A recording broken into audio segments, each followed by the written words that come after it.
Praise the lord. ప్రభువైన యేసుక్రీస్తు నామంలో మీ అందరికీ కూడా వందనాలు. ఈరోజు మనం మాట్లాడుకోబోయే విషయం ప్రతి ఒక్కరి జీవితానికి సంబంధించింది. ఈ ప్రపంచంలో ఎన్నో రకాల ప్రేమలున్నాయి, కానీ మనం తప్పు చేసినప్పుడు శిక్షించకుండా మనల్ని క్షమించి మన కోసం ఎదురు చూసే ప్రేమ ఒక దేవునికి మాత్రమే సాధ్యం. యేసుక్రీస్తు ప్రభువారు బైబిల్లో చెప్పిన ఉపమానాల్లో తప్పిపోయిన కుమారుడి కథ కూడా ఒకటి. ఈరోజు ఈ వీడియోలో ఈ కథ గురించి మనం తెలుసుకుందాం. ఈ కథ గురించి బైబిల్ గ్రంథంలో లూకా సువార్త 15వ అధ్యాయం 11 నుంచి 32 వచనాల్లో మనకు కనిపిస్తుంది. కథలోనికి వెళ్తే, ఒక ధనవంతుడైన తండ్రికి 2 కుమారులు ఉండేవారు. ఒకరోజు చిన్న కుమారుడు తండ్రి దగ్గరకు వచ్చి, నాన్న, ఆస్తిలో నాకు వచ్చే భాగం నాకు ఇచ్చే అని అడిగాడు. ఇక్కడ మనం ఒక విషయాన్ని గమనించాలి. ఆ రోజుల్లో తండ్రి బతికుండగానే ఆస్తి అడగడం అంటే, నువ్వు నాకు వద్దు, నీ ఆస్తి మాత్రమే కావాలి, నువ్వు త్వరగా చనిపోయినా నాకు పర్లేదు అని తండ్రిని ఘోరంగా అవమానపరచడమే.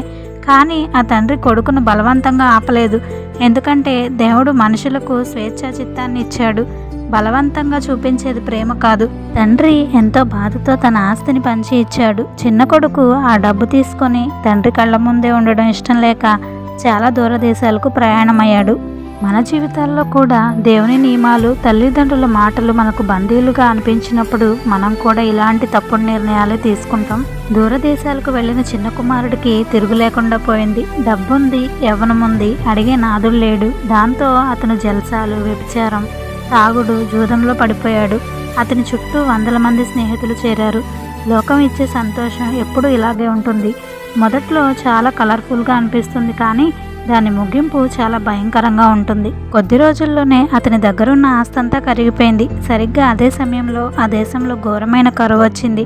డబ్బులు అయిపోగానే అంతవరకు అతనితో తిరిగిన స్నేహితులంతా ఒక్కొక్కరిగా మొహం చాటేశారు. తిండికి కూడా గతిలేని పరిస్థితి ఏర్పడింది. అప్పుడు అతను ఆకలి తట్టుకోలేక ఒక దగ్గర పందులు కాసే పనిలో చేరాడు. ఒక యూదుడిగా పందులను ముట్టుకోవడమే అపవిత్రం. అలాంటిది అతను పందులు తినే పట్టును తిని కడుపు నింపుకోవాలని చూశాడు. కానీ ఆ పట్టు కూడా అతనికి ఎవరూ ఇవ్వలేదు. ఇది లోకం ఇచ్చే ముగింపు. దేవునికి దూరం అయితే మనిషి ఎంతటి పాతాళానికి పడిపోతాడో దీని ద్వారా మనం తెలుసుకోవచ్చు. అలా కటిక దరిద్రంలో పందుల దొడ్డిలో ఆకలితో అలమటిస్తున్నప్పుడు ఆ చిన్న కుమారుడికి బుద్ధి వచ్చింది. అతను తన మనసులో ఇలా ఆలోచించాడు, నా తండ్రి ఇంట్లో ఎంతోమంది కూలీలు ఉన్నారు, వారికి కావాల్సినంత అన్నం దొరుకుతుంది. నేనేమో ఇక్కడ ఆకలితో చచ్చిపోతున్నాను. నేను లేచి నా తండ్రి దగ్గరకు వెళ్తాను. నాన్న, నేను దేవునికి విరోధంగా నీ ఎదుట పాపం చేశాను. ఇకపై నీ కుమారుడినని అనిపించుకోవడానికి నాకు యోగ్యత లేదు. నన్ను నీ కూలీల్లో ఒకటిగా చేర్చుకో అని బ్రతిమలాడతాను అని నిశ్చయించుకున్నాడు. నా ప్రియ సహోదరులారా, దీన్నే బైబిల్లో మారు మనసు అంటారు. కేవలం తప్పు చేశానని బాధపడడం కాదు, ఆ తప్పును వదిలేసి దేవుని వైపు తిరిగి ప్రయాణం అవ్వడమే నిజమైన మారు మనసు. అతను వెంటనే ఏమాత్రం ఆలస్యం చేయకుండా తన మురికి బట్టలతోనే తండ్రి ఇంటి వైపు తిరిగి ప్రయాణమయ్యాడు. కొడుకు ఆస్తి పట్టుకెళ్ళి జల్సాలు చేస్తున్నా ఆ తండ్రి కొడుకుని మర్చిపోలేదు.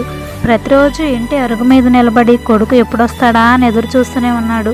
కొడుకు ఇంకా చాలా దూరంలో ఉండగానే ఆ ముసలి తండ్రి కంటికి కొడుకు కనిపించాడు. మురికి బట్టలతో, చెప్పులు లేకుండా నడవలేక నడుస్తున్న కొడుకును చూసి ఆ తండ్రి ఎంతో బాధపడ్డాడు. దూరం నుంచి తన కుమారుని చూసిన తండ్రి ఎంతో సంతోషంతో పరుగు పరుగున తన కుమారుడి దగ్గరికి వెళ్ళాడు. తన కుమారుడు తన తండ్రి మోకాళ్లపై పడి ఏడుస్తూ, నాన్న, నేను పాపం చేశాను అని క్షమాపణ అడుగుతుంటే తండ్రి అతని మాటలేమీ పూర్తిగా వినకుండానే అతన్ని గట్టిగా కౌగిలించుకొని ముద్దు పెట్టుకున్నాడు. తండ్రి తన దాసులను పిలిచి, శ్రేష్టమైన వస్త్రాలు తెచ్చి వీనికి తొడగండి, చేతికి ఉంగరం పెట్టండి, కాళ్లకు చెప్పులు తొడగండి, మనం విందు చేసుకొని సంతోషిద్దాం. ఎందుకంటే నా కుమారుడు చనిపోయి మళ్ళీ బతికాడు, తప్పిపోయి దొరికాడు అని పెద్ద పండగ చేశాడు. నా ప్రియ సహోదరులారా, ఈ కథ వింటున్నప్పుడు చిన్న కొడుకు చాలా తప్పు చేశాడు, ఆస్తి అంతా తగలేశాడు అని మనకు అనిపించవచ్చు. కానీ ఒక్క నిమిషం కళ్ళు మూసుకొని మిమ్మల్ని మీరు ఒక ప్రశ్న వేసుకోండి. మనం కూడా ఎన్నోసార్లు దేవుని మాట వినకుండా తల్లిదండ్రుల హెచ్చరికలను బంధాలుగా భావించి మనకు నచ్చినట్లు బ్రతకాలని చూస్తాం. ఈ లోకం ఇచ్చే తాత్కాలిక సంతోషాలు, చెడు స్నేహాలు, వ్యసనాలు, ఫోన్లో చూసే అపవిత్రమైన విషయాలు, ఇవన్నీ మొదట్లో చిన్న కొడుకు దొరికిన డబ్బులాగే చాలా ఆనందాన్ని ఇస్తాయి. కానీ చివరికి అవి మనల్ని ఎక్కడికి తీసుకెళ్తాయో తెలుసా? ఆ చిన్న కుమారుడు పడిపోయిన పందుల దొడ్డి లాంటి మానసిక వేదన, అప్పుల బాధ, ప్రశాంతత లేని జీవితంలోనికి నెట్టేస్తాయి. నా ప్రియ సహోదరులారా, ఒక్కసారి ఆలోచించండి. ఈ కథలో ఉన్న చిన్న కుమారుడు మరెవరో కాదు. ఈరోజు మనం కూడా ఎన్నోసార్లు దేవునికి దూరం వెళ్ళి లోకపు ఆశల్లో పాపపు అలవాట్లలో పడి మన శాంతిని సంతోషాన్ని కోల్పోతుంటాం. మన జీవితాలు కూడా పందుల దొడ్డు కంటే హీనంగా మారిపోతుంటాయి. కానీ మన పరలోకపు తండ్రి అయిన దేవుడు ఇప్పటికీ మీకోసం ఎదురు చూస్తూనే ఉన్నాడు. మీరు ఎంత పెద్ద పాపం చేసినా, ఎంత దూరం వెళ్ళిపోయినా దేవుడు మిమ్మల్ని శిక్షించాలని అనుకోవడం లేదు. మీరు మనస్ఫూర్తిగా పశ్చాత్తాపడి ఆయన వైపు ఒక్క అడుగు వేస్తే చాలు, ఆయన మిమ్మల్ని క్షమించి గుండెలకు హత్తుకోవడానికి సిద్ధంగా ఉన్నాడు. చిన్న కుమారుడు తండ్రి దగ్గరకు వచ్చినప్పుడు తండ్రి అతని మురికి బట్టలను చూడలేదండి, అతని తప్పులను అడగలేదు. కేవలం కొడుకు తిరిగి వచ్చాడని ప్రేమతో కౌగిలించుకున్నాడు. ఈరోజే ఈ క్షణమే మీరు కూడా ఆ చిన్న కొడుకులాగా ఒక నిర్ణయం తీసుకోండి. నేను నా తప్పులు వదిలేసి నా దేవుని దగ్గరికి తిరిగి వెళ్తాను అని మీ హృదయంలో అనుకోండి. మీ పాపం అనే మురికి బట్టలను తీసేసి మీకు రక్షణ అనే వస్త్రాలను ఇవ్వడానికి ఆయన ఎదురు చూస్తున్నాడు. కాబట్టి ఆలస్యం చేయకండి, త్వరగా దేవుని వైపు తిరగండి. ఆమెన్. God bless you.